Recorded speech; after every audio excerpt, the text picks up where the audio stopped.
Emisión.net.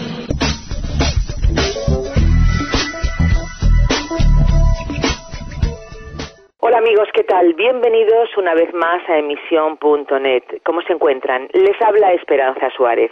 Estamos ya aquí colocados en esta plataforma informativa para realizar nuestra acostumbrada entrevista semanal.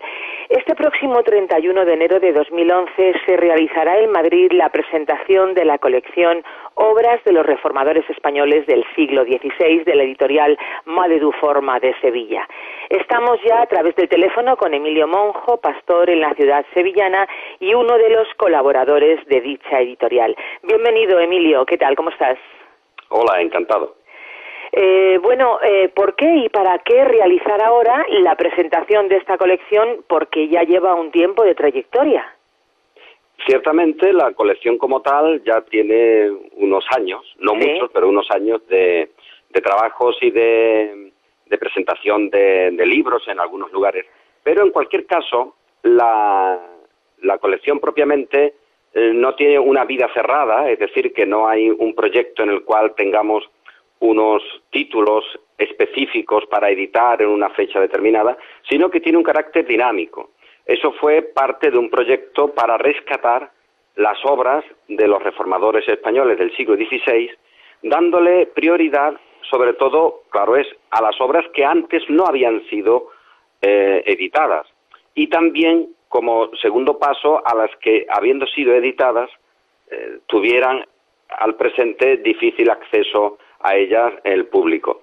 Entonces, si en el trabajo y en la dinámica de ese trabajo aparece de inmediato un texto que se ha traducido, que se ha dispuesto, pues ese tendría preferencia sobre otros. Por lo tanto, no es una presentación al uso de una colección, sino de un proyecto de trabajo en el que luego la colección surge como un resultado. Por ejemplo, junto a esta colección hemos iniciado una serie complementaria que se llama Investigación y Memoria, en la que, pues se ha editado un trabajo excepcional de Juan Bautista Vilar y de Mar Vilar sobre la correspondencia entre Ussoz y Wiefen. Quiero decir con esto que la razón de presentar es porque la propia colección supone un reflejo de un trabajo que tiene una continuidad, y en esa continuidad las circunstancias mandan para que aparezca siempre como algo valioso esa propia presentación. Desde luego resulta, anecdótico que esta presentación se realice en el Paraninfo de la Universidad Complutense de Madrid, pues oye, supone alcanzar una visibilidad y un reconocimiento para quienes fueron en su día intelectuales protestantes españoles, pero es que a la vez fueron proscritos y perseguidos. No sé, Emilio, ¿qué se siente ante este evento? La verdad es que las emociones evidentemente están ahí porque estamos tratando de asuntos que tienen que ver con la vida, con la libertad, con el sentido de la historia, etcétera, y eso siempre es algo muy valioso y también emocionante. En el caso de la Universidad Complutense, claro, su propio nacimiento está vinculado a la investigación bíblica. Ese es un dato que está ahí. Luego, eso tiene un desarrollo hasta el día de hoy, pero en el inicio nosotros encontramos que muchos de los pilares de lo que se puede llamar la Reforma Protestante Española han estudiado, son gente de la Universidad de Alcalá. Entonces, el que ahora, en el Paraninfo de esa universidad, con todos los cambios, en fin, de la historia, es decir, ya no estamos en Alcalá de Henares, estamos en Madrid, pero bueno, la referencia se mantiene. Que en el Paraninfo de esa universidad pueda ahora, con libertad, presentarse, no algo extraño, sino lo natural y primigenio de esa universidad, pero que fue por una acción externa cegado, cortado, malinterpretado, en fin, quemado en algunos casos físicamente, porque hay libros que se quemaron físicamente, pero rescatamos que en esa universidad y en la dinámica de ella se produce un árbol que fructifica y que tiene raíces que han sobrevivido a la quema de la historia hasta el día de hoy. Y ahora esas raíces dan un fruto, y ese fruto lo tenemos en las manos. Por lo tanto, es la emoción de recobrar algo del pasado que sigue vivo. Y en ese recobrar, pues claro, con un recuerdo a tantos y tantos que durante siglos y en época más inmediata, pues han soñado con que esta ocasión se pudiera dar. Y nosotros ahora tenemos el ámbito de libertades, no ya para soñar en eso, sino para poder desarrollar nuestros sueños. Ajá, ajá. Bueno, en esta presentación estarán, aparte de tu persona, José Luis Villacañas y Joaquín Avellán, que son catedráticos de la Universidad Complutense, José María Contreras, catedrático de la Universidad Pablo de Olavide, responsable también de relaciones con las confesiones del Ministerio de Justicia. Estará también Francisco Ruiz de Pablos, catedrático de latín, y David Estrada, que es catedrático de la Universidad de Barcelona de Fe Protestante. Excepto Estrada, ninguno es evangélico. ¿Qué ha atraído a pensadores e investigadores de la talla de estos catedráticos para asistir y además apoyar este acto? Esta es una de las señales y de los elementos que nos dan la buena situación de nuestro tiempo. Sí. Que puede haber crisis en muchas cosas, pero también hay una realidad de vigor en la verdad, en la intelectualidad, en el campo universitario, con profesores generosos que dan su tiempo, su trabajo y su ilusión para desarrollar un trabajo en pro de la verdad, en el sentido más extenso del término. En concreto, este acto mismo se lleva a cabo porque el catedrático José Luis Villacañas gestionó el asunto con, hay que decirlo, la colaboración generosa del decano de la Facultad de Filosofía, don Rafael Orde.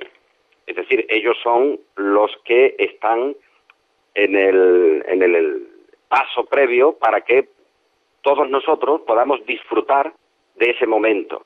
Esto ocurre así, siempre hay personas, hay circunstancias que son las que luego dan paso a otras para que al final tengamos una realidad, en este caso, tan agradable como la de poder estar ahí con nuestra historia, en ese lugar de gran simbolismo académico, histórico y de libertades. En el caso del catedrático Joaquín Avellán, bueno, es conocido previamente por sus trabajos sobre investigación en el caso concreto de Lutero y de los escritos de Lutero. Él editó, fue el primer contacto que yo tuve con él, me parece que en el año 1980 y pico, 86 o 87, editó los textos políticos de Lutero, hizo una introducción muy valiosa. Eso es un pequeño librito que editó Tecnos, ahora no sé quién lo edita, creo que también la misma editorial, pero bueno, esos son textos de investigación ya del año 1986, 87, que eran necesarios leer para cualquiera que quisiera conocer la historia y, por supuesto, para cualquier pastor evangélico. No sé si alguno lo tiene en su biblioteca, me consta que sí, en algún caso. Y con el catedrático José Luis Villacañas igual, él ha hecho un trabajo previo de recuperación de la memoria. En general, sus trabajos son excepcionales en cuanto a filosofía política, en cuanto a historia de España.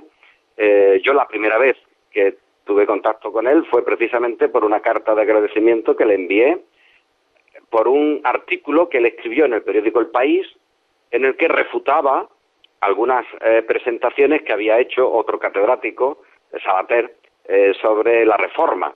Y bueno, es decir, son personas que ya tienen una existencia de recuperación de estas cosas y trabajan en ello, y con ellos dos otros muchos, o sea que el nombre de ellos, porque están ahí, son de la Complutense, en el caso de José Luis Villacañas, porque es quien ha gestionado también esta presentación, pero hay otras muchas personas que podríamos hacer una buena lista, lo cual ya es un síntoma muy positivo de hacer una buena lista de catedráticos, de profesores, de investigadores que no son, en un sentido social, evangélicos en cuanto a eclesiología, pero que tienen un afecto, en muchos casos un afecto existencial también, por la realidad de la Reforma, de lo que eso supuso, de destacarse ahí las libertades sociales, etcétera, Y bueno, por ejemplo, Joaquín Avellán pues, fue el que hizo la conferencia inaugural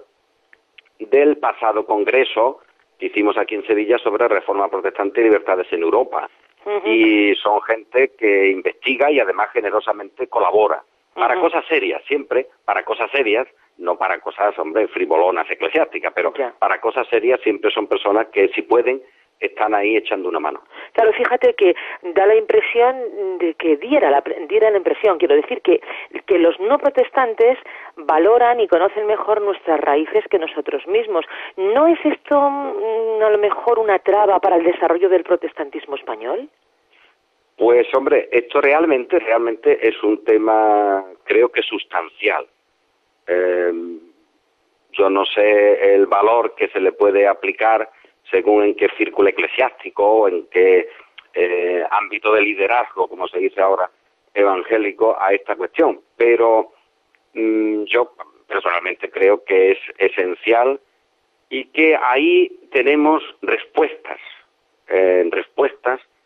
a muchas de las preguntas y la situación que hoy se puede tendría ahí en esa parcela, lo que se reflexione sobre ella, en las conclusiones que se saquen, ahí creo que habría unos resultados, ahí habría un campo fructífero para saber a dónde podemos llegar y por qué no estamos llegando, y en fin, yo tengo ahí mi propia valoración, y es una valoración que, como has comentado, me viene dada porque efectivamente yo me encuentro con gente valiosísima en su terreno de trabajo, como personas, etcétera, que tienen un afecto enorme por nuestros reformadores del siglo XVI, que te pueden hablar con un cariño asombroso sobre algunas de estas personas, su obra, y luego, bueno, no son evangélicos. Y hablas con muchos evangélicos, líderes, pastores, etcétera, que de entrada desconocen esa historia. Esto ocurre, esto es un dato. ¿Qué se puede sacar de eso? Bueno, pues dependerá. Pero, desde luego, yo creo que España no puede tener una presencia sana de un cristianismo sano sin nuestro siglo XVI, al menos la primera parte de ese siglo, y luego saber por qué eso no sigue fructificando, porque ahí hay una reacción de una parte de otro cristianismo, en este caso el de la Iglesia de Roma, la Iglesia papal, que ahoga, quema y destruye ese cristianismo. Pero hay que decirlo, aunque sea entre paréntesis, es curioso que ese propio cristianismo nuestro, cuando sale a Europa, el protestantismo europeo tampoco lo recibe muy bien. Como tal, como entidad. Es verdad que a personas sueltas sí más o menos las amparan en un sitio o en otro. Es verdad que no todos funcionan así, porque hay personas como por ejemplo Calvino, o en el caso del sur de Francia, la reina Juana de Albret, que sí amparan a la obra española como tal, pero eso no es muy común. O sea que nuestra reforma de 16 tiene en España perseguidores, luego en el mundo evangélico protestante europeo también. Eso hay que decirlo, está ahí, son datos que, bueno, ya se pueden mirar como más o menos algo que reprochar o no, pero no tiene importancia. Es decir, el pasado es, pero ¿qué significa eso para el presente? Pues bueno, habría que verlo. ¿Por qué hay pastores con una buena preparación que desconocen totalmente nuestra reforma, que no ubican, por ejemplo, que te digo, a Casedó de Reina y su estancia aquí en Sevilla como fraile del monasterio de San Isidro del Campo? Eso no está ubicado, eso no existe en el horizonte de estas personas, no porque tengan una intención específica, sino porque no lo han formado ni informado en esa materia. Y esto se está produciendo, y esto es una realidad. Yo me encuentro con esto a cada paso, ¿no? Porque vivir en Sevilla también te da, desgraciadamente, esa posibilidad de encontrarte con gente evangélica que no conoce nada de nuestra reforma.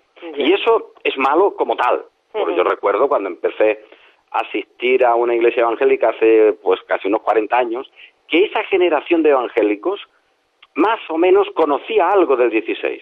Ahí influyó mucho ese librito, libro, que ahora se ha reeditado, de Recuerdos de Antaño. Es verdad que todo eso estaba muy novelado, que a veces se hacían unas especies de mitos de algunas personas, pero bueno, algo había Hoy eso, desgraciadamente, en el mundo evangélico, en una parte al menos, eso no se da. También me adelanto a decir, oye, no todo es negativo. Hay gente en muchos círculos que lo están apreciando. Estamos haciendo una entrevista sobre esta materia. En Protestante Digital se están haciendo presentaciones, artículos. Oye, hay también algo de esperanza, nunca mejor dicho. Pero el dato es este.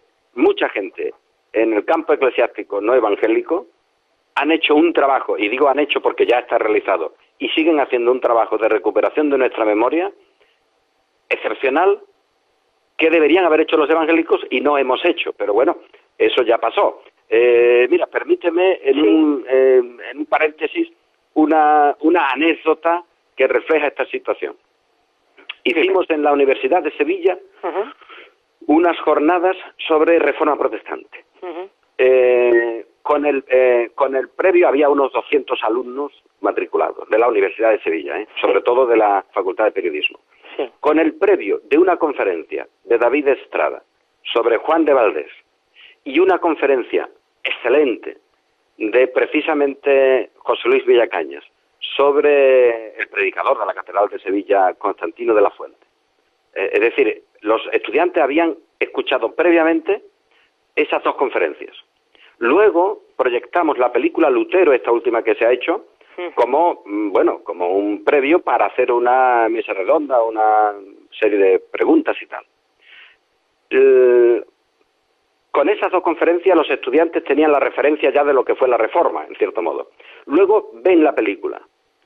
La película, como los que la hayan visto saben, termina en una parte primera de la vida de Lutero, diciendo, bueno, hemos triunfado porque se han aceptado unas confesiones de fe, etcétera. Cuando se apagó la luz, espontáneamente, todos los alumnos espontáneamente aplaudieron. Fue un aplauso espontáneo. Sabemos todos, cuando hay una conferencia, aunque solo sea por educación, al terminar, bueno, aplaudes un poco, aunque no te haya gustado. Pero ahí no hubo una conferencia. Fue esa película, y mientras la luz estaba apagada, espontáneamente, no es que empezara uno y otro y luego los demás siguieran, espontáneamente, todos al unísono, aquello fue un aplauso fortísimo. Allí no había ni un pastor evangélico, no había ni un evangélico. Eso se había anunciado a todas las iglesias y no había entre los pastores de Sevilla ni un solo pastor evangélico. Allí había 200 alumnos de la universidad que hicieron eso. ¿Cómo se interpreta? Pues mira, yo no lo sé, pero es una muestra de lo que me decías. Sí. Oye, que a veces hay más aprecio por el mundo no evangélico de estas cosas y de la propia reforma del 16 que por el mundo evangélico. Eso no es todo, porque también hay gente que le interesa, como esta propia, entrevista, y ya acabo de decir otras cuestiones, pero también es un síntoma, creo que preocupante. Sí, desde luego el ejemplo que nos has dado, esta experiencia refleja de alguna manera la realidad de la pregunta que yo te hacía, ¿no? Oye, Emilio, como director del Centro de Investigación y Memoria del Protestantismo Español, CIMPE, que tú eres, además de apoyar esta colección, ¿por qué no nos recuerdas un poquito o nos avanzas qué actividades y qué proyectos tenéis ya en marcha? Pues en proyectos, la verdad que de trabajo hoy día hay un montón de trabajo. Yo no sé quién tiene crisis porque nosotros nos encontramos, y digo nosotros, con un grupo de colaboradores entre los que la mayoría, curiosamente digo, o reafirmo, no son evangélicos, de forma eclesiástica, pero bueno, sí tienen mucho ánimo y respeto por nuestro trabajo, hay que decir eso. Pero trabajos así en el horizonte que yo recuerdo ahora mismo, pues vamos a ver, la actividad que para nosotros es importante, que haremos Dios mediante el próximo lunes, de presentar ahí el trabajo de este centro, el trabajo que se hace sobre la colección, etcétera. Luego tenemos en la universidad, no sé en cuál, quizás en la de Sevilla, la posibilidad de hacer algún curso con el proyecto final de que se puedan formar profesores sobre la Reforma Española del 16, para que luego ellos puedan impartir con competencia esta asignatura o estos conocimientos en seminarios, en institutos. Eso creo que hay que hacerlo, y se puede hacer. y se puede hacer al más alto nivel, como títulos de posgrado, estamos en ello, ¿no? Sí. Luego, para este año, que yo recuerdo así en el horizonte, bueno, la realización de un congreso sobre la reforma española, con tema acotado, para noviembre, a principios de noviembre, si Dios quiere. Ya hay profesores, es decir, que eso ya tiene su trabajo previo, profesores de aquí, de España y de fuera, para las conferencias. Creo que será utilísimo y, bueno, será sobre la reforma en España para resaltar esa realidad, sí, y que ya esto sea un paso más, un plus más, para que quede esa referencia de que en España hubo una reforma protestante real, española, distinta de la europea, muy valiosa, superior en muchos casos a la europea, y que eso se dio, estuvo, vivió un tiempo, la mataron, aunque el señor reservó ahí, digamos, algún cordón umbilical para que luego esto se recupere, y ahora se está recuperando. Eso está ahí. Luego, que traslademos estas realizaciones a Latinoamérica.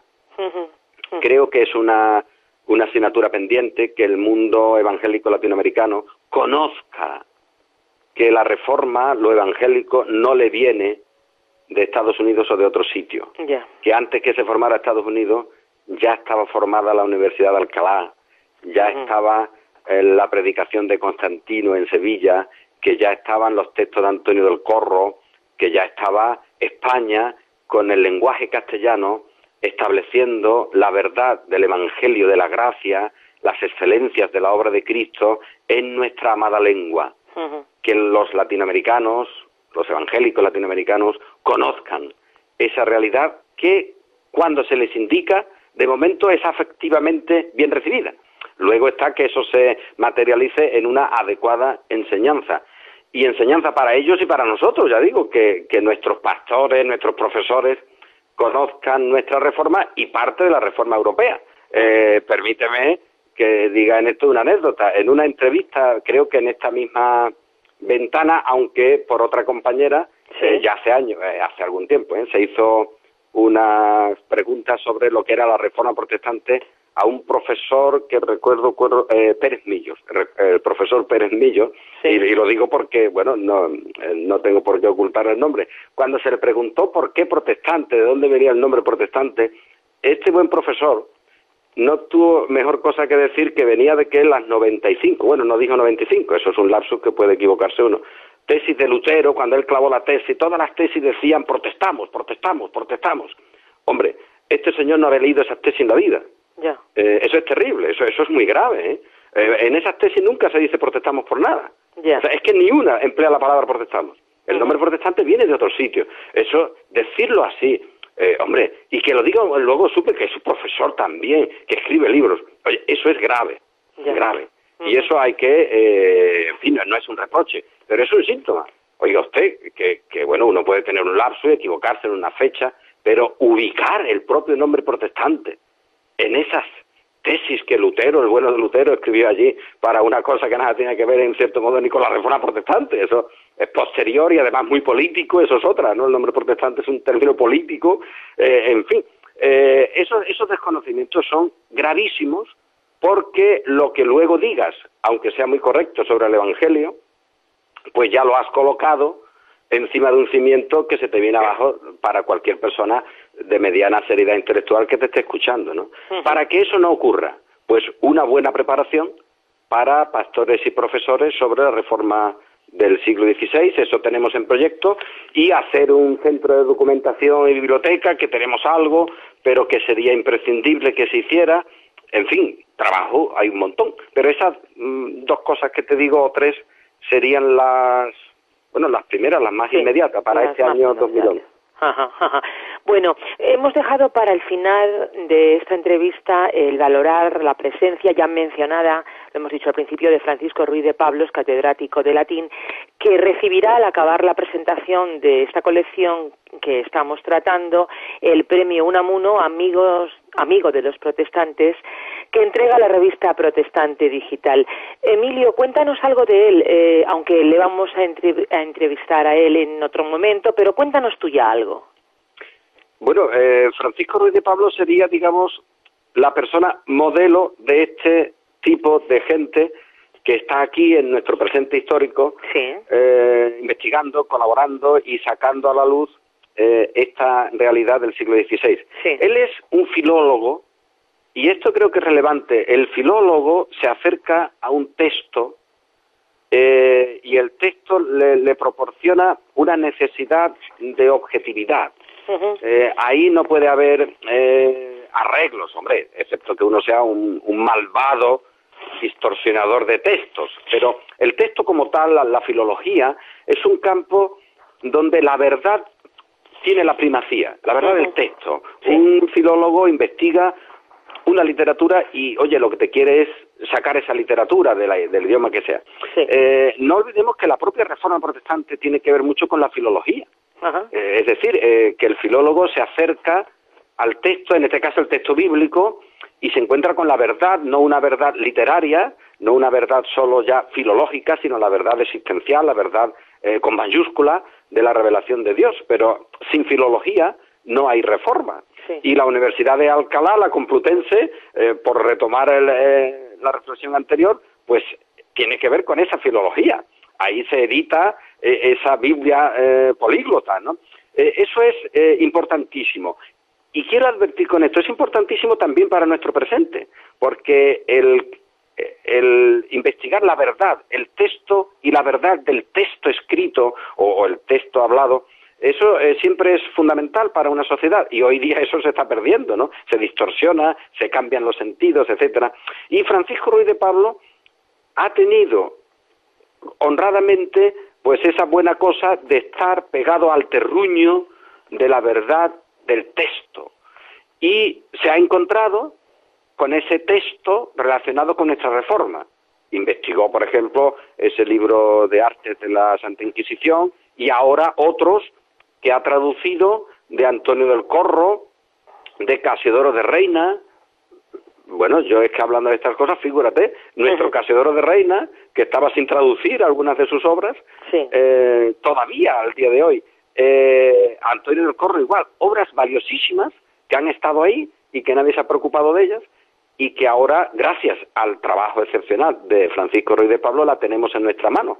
Y si Dios quiere, para este día 31, pues seguramente tendremos la última obra que ha traducido, que es el comentario a Eclesiastés de Antonio del Corro, y que, bueno, si no pasa nada, estará presente ahí la obra como tal, también dentro de la colección, es la última que ha traducido. En este sentido, Francisco Ruiz de Pablo, pegado al terruño de la verdad filológica. Luego está su propia persona, que es una persona generosa, trabajadora, y que en el caso de nuestros padres, yo me atrevería a decir, claro, eso es una cosa muy subjetiva, que él será amigo de los protestantes, en un sentido, de los protestantes actuales. Pero del siglo XVI, yo no puedo decir que él sea amigo de. Yeah. Yo me incluiría con él en hermanos de esos del siglo XVI. Eso es evidente por su afecto, por la manera de tratarlo, por la manera de exponer su trabajo, y eso es algo relevante, valioso y que debe tenerse en cuenta. Pero su persona y su trabajo, pues creo que es algo reconocido, y que este premio, para muchos de nosotros, ha supuesto una cosa valiosa que se le dé, porque es una manera social de reconocer el trabajo de él y de muchos como él, profesores de institutos, de universidad, etcétera, que trabajan bien y que son personas valiosas, y en este caso, hombre, lo que más nos afecta, valiosas en la recuperación de la memoria de aquello que tiene el valor supremo, el valor supremo, que es la propia obra de Dios en la historia, y en este caso en nuestro suelo. Yo me alegré muchísimo, de verdad, cuando este premio se le otorgó, y creo que se le honra a él, y también se honran los que le han otorgado el premio por la calidad de la persona y del trabajo que Francisco Ruiz de Pablo ha llevado a cabo. Nos imaginamos que te sorprendió su designación. ¿Propusiste, sugeriste su nombre de alguna manera? Siempre recibirá mi apoyo para esto, claro. no sé yo quién, o sea, en meterme en esa circunstancia, pero evidentemente sí, o sea, vamos, por mi parte siempre hubo una buena presentación de su trabajo y de su persona, qué duda cabe, ¿no? Esa es una realidad que está ahí y, como ya te digo, no solamente a mí personalmente, a otros muchos me consta que les ha satisfecho especialmente de una manera muy muy grata, y yo tengo muchos correos en los que me piden que traslade mi felicitación a Francisco Ruiz de Pablos, y que, bueno, eso ha supuesto una buena cosa, una dinamización también de la propia historia del 16, que de este modo pasa a algunos otros escalones. Creo que ha sido un tema valioso y yo estoy verdaderamente satisfecho. También, de algún modo, esto implica que la editorial Made du Forma, pues esté ahí reconociendo el trabajo de Francisco Ruiz de Pablos y de él con la propia editorial. ¿Por qué? Por mucho trabajo que se haga, si luego no está el aspecto de que te editen el trabajo, pues eso, claro, queda un poco perdido. Claro. En este caso creo que hay que felicitar también, hombre, aunque esté feo que lo diga yo, ¿no? Porque tengo mi trabajo en esta colección, pero creo que hay que felicitar a la propia editorial Made du Forma, porque aunque sea conocida prácticamente por su por su vinculación, que es la primera, ¿no?, en libros de texto, pero es una editorial que tiene también otras muchas parcelas sobre nuevas tecnologías. En fin, es una editorial que tiene un gran vigor en su trabajo, en su difusión, y que generosamente ha proporcionado esta posibilidad material, física, de que los libros estén editados, y no solo estos de la colección, como dije antes, lo de la nueva colección, Investigación en Memoria, el que vamos a editar traducciones en inglés, en fin, que hay unos proyectos ahí sin los que la colaboración de Made du Forma pues serían inviables. O sea, si no está la editorial, no estamos ninguno para nada, porque es la que nos proporciona ese resultado final de que el libro se produzca, se distribuya, y ellos generosamente lo han hecho. Así que en el recuerdo de Francisco Ruiz de Pablos creo que debe tenerse también, y él me consta que lo hace siempre que puede, el recuerdo de la editorial Made du Forma para materializar ese esfuerzo y esos trabajos que se han llevado a cabo. Sin duda, este año la entrega del premio a Ruiz de Pablos pues es también indirectamente un reconocimiento a la labor que realiza la editorial Made du Forma, y nos alegramos mucho porque, al igual que el enorme trabajo intelectual y generoso de Ruiz de Pablos es poco visible si uno no se fija, pues ocurre igual con el de una editorial de la que solo asoma la punta de iceberg de sus publicaciones. ¿No te parece, Emilio? Sí, eso ya te digo que es una realidad que está ahí, pero que son cuestiones en las que, bueno, también se van ampliando horizontes, y la propia editorial creo que debe recibir un poco nuestro afecto, porque ha acogido a estas obras y lo ha hecho de una manera generosa, y de esa manera, de ese modo, pues también al nosotros alegrarnos con el trabajo de traducción y de edición de las obras de los reformadores españoles del siglo XVI, también nos alegramos por la presencia de la editorial Made du Forma en esta labor. Y en fin, yo creo que eso significa que tenemos todos un buen tiempo. En un ámbito de crisis tenemos un buen tiempo nosotros de trabajo, de frutos y de libertades. Ajá. Bueno, tenemos que despedirnos, tenemos que dejarlo, pero antes de poner el punto final y de desearte, por supuesto, lo mejor en esta presentación y en todo el trabajo que vienes realizando, Emilio, si quieres despedirte con algún dato, alguna reflexión que quieras añadir, pues ten la libertad de hacerlo ahora. Adelante. Pues básicamente mostrar mi agradecimiento reiterado a tantos y tantos que colaboran en este proyecto de sacar adelante estas obras. Esa gratitud personal, por supuesto, pero también en nombre de los que en el siglo XVI, para que tengamos esto, nosotros hoy, ellos tuvieron que dar no solo este trabajo, sino en muchos casos su propia vida, su esfuerzo.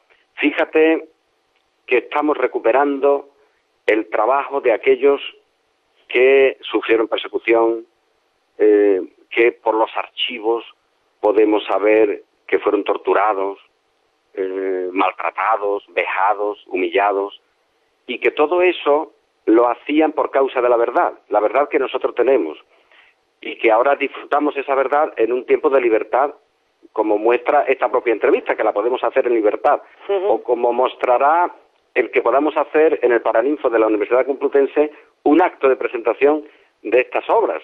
Eso es algo para estar muy agradecidos todos nosotros, pero siempre en el recuerdo de aquellos que con su trabajo son los que hoy abren esa puerta del Paraninfo, abren esa puerta de la investigación, abren ese corazón afectivo de muchos colaboradores y, en resumen, que tenemos hoy la obra de los del 16. Así que, en nombre de ellos, gracias a todos y especialmente en este caso, claro, gracias a vosotros por esta ventana a través de la cual se puede ver esos frutos de la libertad. Muchas gracias a vosotros. Bueno, pues gracias a ti también, Emilio, por compartir tu tiempo con nosotros. Y a ustedes, amigos, muchísimas gracias por haber permanecido atentos a esta entrevista y recordarles que la próxima semana seguiremos con nuevas entrevistas aquí en emisión.net. Y desde aquí les habló Esperanza Suárez. Gracias. Emisión.net